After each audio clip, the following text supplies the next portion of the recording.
friendly, calm tone. Wake up early. The alarm is a siren call to a day you're already tired of. You sit in traffic, another anonymous car in a river of steel, all flowing towards the same destination, pressure. You arrive, handle the boss's expectations, chase deadlines that seem to move faster than you do, and then finally, you come home, exhausted. You eat, maybe watch something you won't remember, and you sleep.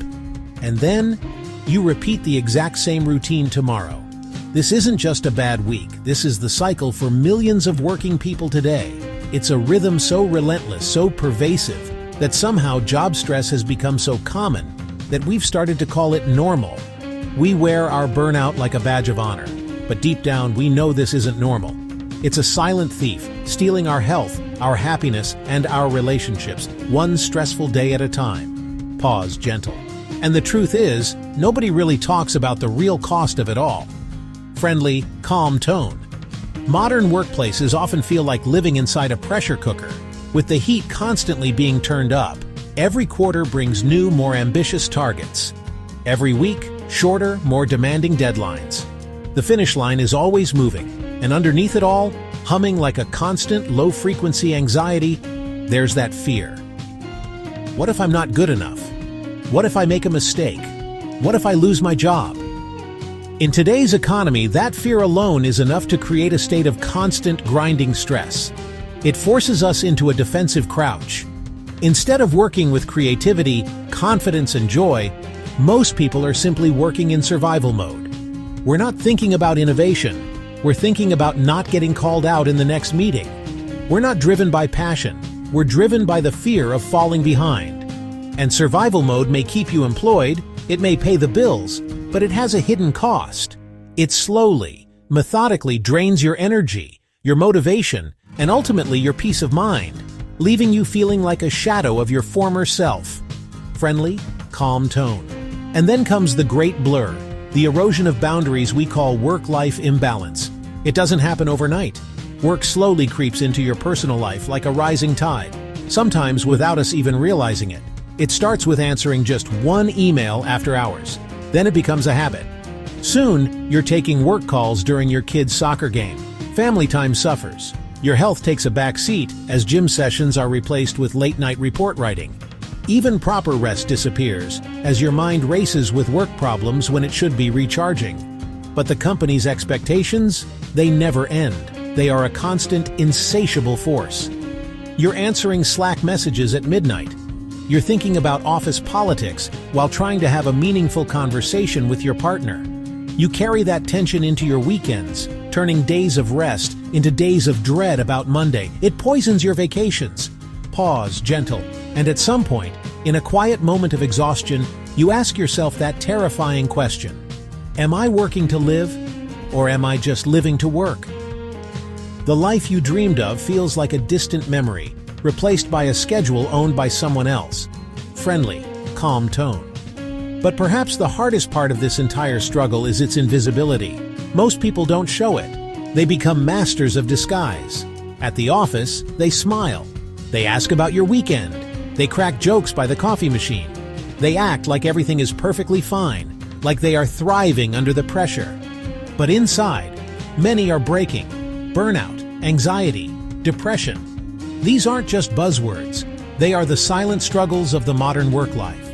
They manifest as a constant knot in your stomach, a tension headache that never quite leaves, a brain fog that makes simple tasks feel monumental. And because nobody speaks openly about it, because we're all afraid of being seen as weak or incapable, people think they're the only ones suffering. This creates a profound sense of isolation. You look around the office, see everyone else seemingly coping and think, "What's wrong with me?" But you're not alone. You are not broken. Millions are going through the exact same hidden battle, fighting to keep their head above water behind a mask of professionalism. Friendly, calm tone. The truth is, you may not be able to control every unreasonable demand from your company, but you are not powerless. You can protect your health, your peace, and your future. It starts with small, deliberate steps. Here's how. First, set boundaries. This is the most crucial step. Respect your own time, because if you don't, no one else will. Once the workday ends, disconnect. Truly disconnect. Turn off notifications. Put the work phone in a drawer. A boundary isn't a wall to keep your company out, it's a gate to let your own life in.